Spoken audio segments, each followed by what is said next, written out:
Hi, we're on Ingleside Avenue today in Carl Nurse's district, where we're celebrating the opening of the Booker Creek revitalization project that's taken 9 years to complete. People talk a lot about the government taking a long time. This is an example of that, but yet it came to fruition, and it's going to be a terrific asset to the organization and also to the neighborhood out here, and we look forward to a lot of good things coming from this new project.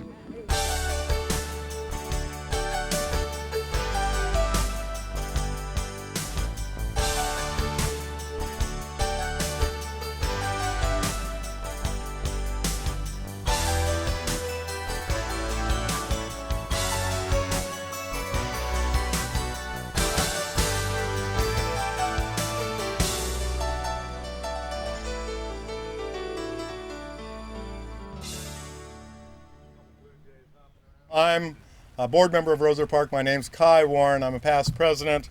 And we have Catherine Nevins, who is the vice president of Rosewood Park, who is here, is going to say a few words too.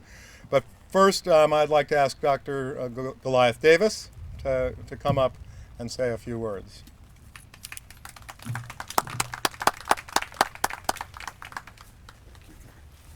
Thank you very much.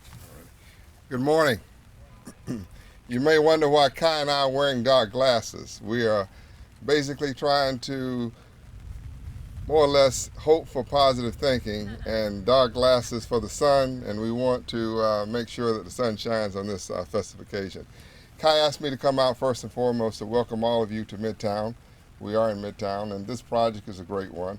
This waterway is one that I played in and on as a kid, and it's so interesting to see how it meanders through several neighborhood associations and where it goes. There are a host of people here who will speak about the technicalities of this. I'm so proud that Mayor Fisher is here. This particular project has basically transcended several administrations. It's a long time coming. Someone said that Kai was persistent. I say persistent is not the word. We owe Kai a lot for pushing for this particular project, he and his team, and I'm just thankful this morning that we're here to celebrate the reality. I say to all of you, thank you for your support of this project. The engineers are here and what have you, and they will talk about it from a technical perspective, and with that I would say again, welcome, and thank you again.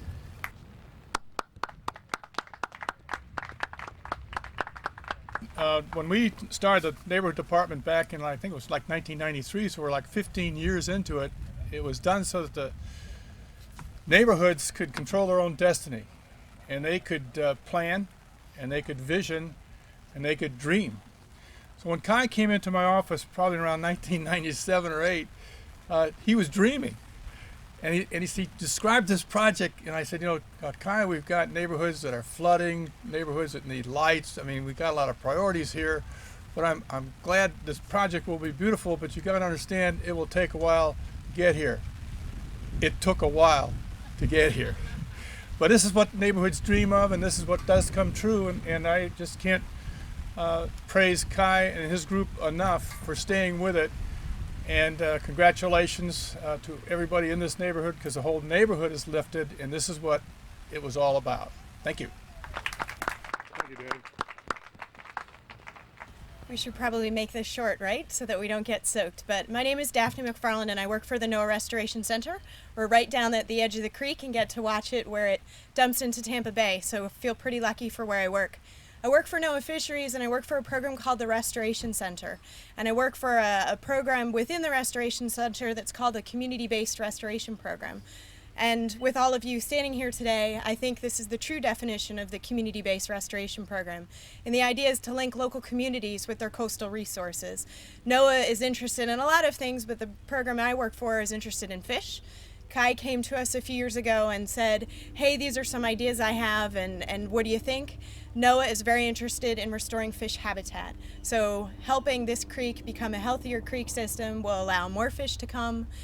So the real simple mechanics of it all is we would like to help Kai and all of the groups that are participating in this project be able to put some grant money into the creek and be able to help and make a more natural and healthy system. So we're excited to be involved. this marks a great day because it kind of marks a future partnership, which hopefully will be in the future on paper and with money in hand.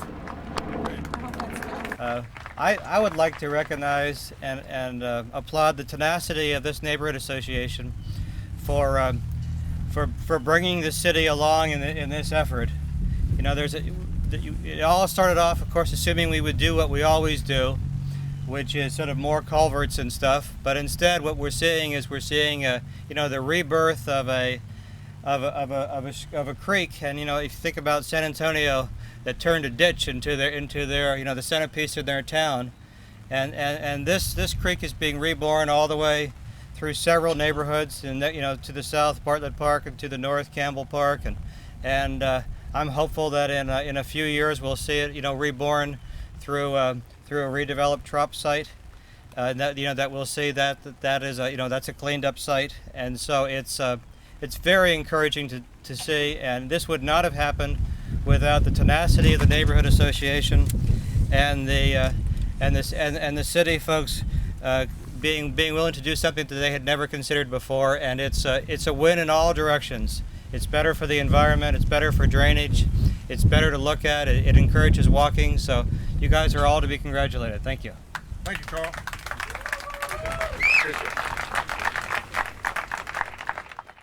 This project is designed to alleviate flooding in the Roser Park drainage basin to the tune of a 10-year storm event, which is about a 3.5-inch rain over a 60-minute period of time.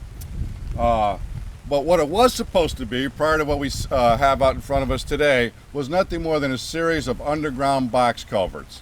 Mr. Warren approached the engineering department after he first approached prior Mayor Fisher with the concept that we create some open channel flow and enjoy the inherent environmental benefits and wildlife benefits with open channel flow versus underground box flow.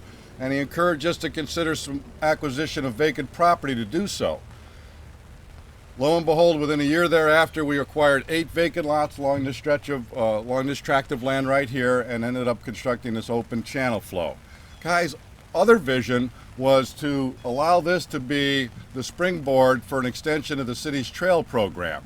Right now, we have a master plan indicating 90 miles of trail and bike lane is to be installed throughout the city, and we are about 75 miles complete of that 90-mile plan.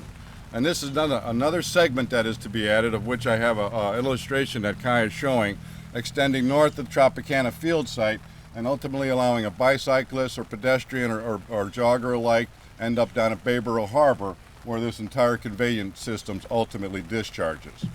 The side benefit of this, which was very appealing to the engineering aspect of it all, was that Kai's vision to create the open channel ditch flow not only qualified us for the grant monies in the tune of $1.8 million, but ultimately allowed for a lower construction cost, in as much as the prior scope of work was to install box culverts under these city roads right behind you. And the restoration costs associated with that, coupled with the inconvenience to the motorist, added not only project costs, but disruption to the neighborhood that was avoided. Totally avoided with the concept that was ultimately built. So I wish to thank Kai and acknowledge Deputy Mayor Goliath Davis's comments and ex-Mayor Fisher's comments on the tenacity of the people that are in this neighborhood in terms of making it better. So thank you. Great, thanks, Mike. The opening of Booker Creek is a tribute to the leadership of Kai Warren, who has never wavered in his steadfast devotion to this project's completion. It is also a credit to the spirit of cooperation that has long characterized the Roser Park community. We thank in particular the neighbors whose homes are adjacent to the project, for example, the Olivers and Stella Harrelson, Ben Chertok, who have patiently observed the construction. We also thank the crew in the city of St. Petersburg for the high quality of work. There's a kind of poetic justice to the fact that this part of the project is called an opening. We hope that it will open more and more possibilities for Roser Park, inviting residents of St. Petersburg and beyond to enjoy the beauties of our neighborhood for years to come. It's from our president, Larry Biddle. Great. Thanks, Kath. This important project, the opening of Booker Creek and developing the historic Booker Creek Trail along its banks is really going to benefit not just the neighborhoods it passes through, but the city as a whole. Its importance should not be overlooked, for the history of humans benefiting from the existence of Booker Creek goes back thousands of years. And now we will create a trail that will remind us of the history of this area for years to come. Once a source of fresh water for various Indian tribes that lived along its shores for over 10,000 years, and the Tocobaga Indians, who were the last Native American Indians to live in the area, this creek was also a romantic setting for some of St. Petersburg's earliest settlers. Along with the natural hills that make up the unique geography of Roser Park, there were numerous large Indian mounds that reminded the first modern settlers in this area that this was a place that had been desirable from before written history. We're especially proud of this project because Booker Creek runs through the northern edge of Midtown, and our historic trail will be the first introduction for many people to see the true character of this area. It'll expose a varied history that we are sometimes proud of and sometimes not so proud of, but from this history we may learn to appreciate the directions we need to take and the mistakes we shouldn't repeat. So today we commemorate the completion of this important project, and we ask all the representatives involved in making Booker Creek a healthier part of our city to help us plant 3 young Florida privet trees that we set in place earlier. And these trees are native to our area. They're drought tolerant, they'll flower, they'll grow berries, they'll attract birds, they'll offer more shade, and help make the creek more attractive. Well, and we want to thank Twigs and Leaves, Mike Manilow and Philip Pinquit for donating some of the trees. And what we're going to ask all of our guests is to take a bucket. We've got some water in a wheelbarrow here, and if you can just help put a little extra water on top of what the rain's already giving us, that'll be the end of our celebration. So thank you very much.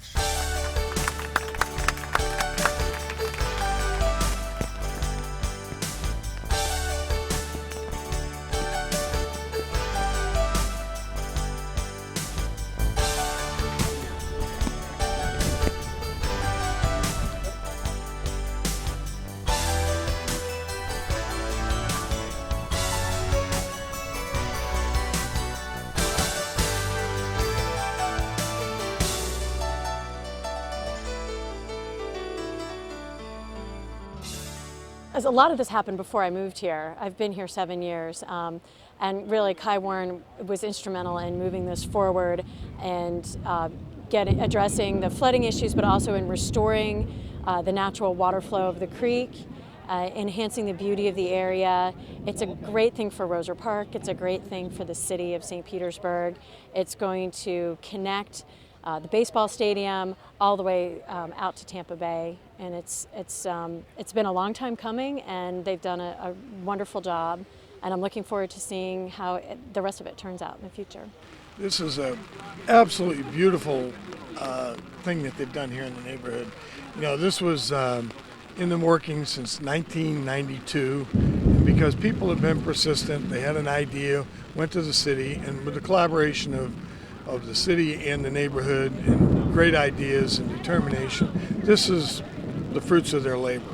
Now today it's raining, we have a little liquid sunshine here in Florida, but it does not dampen the spirits at all of the people who are here and appreciate all the efforts that's gone into this.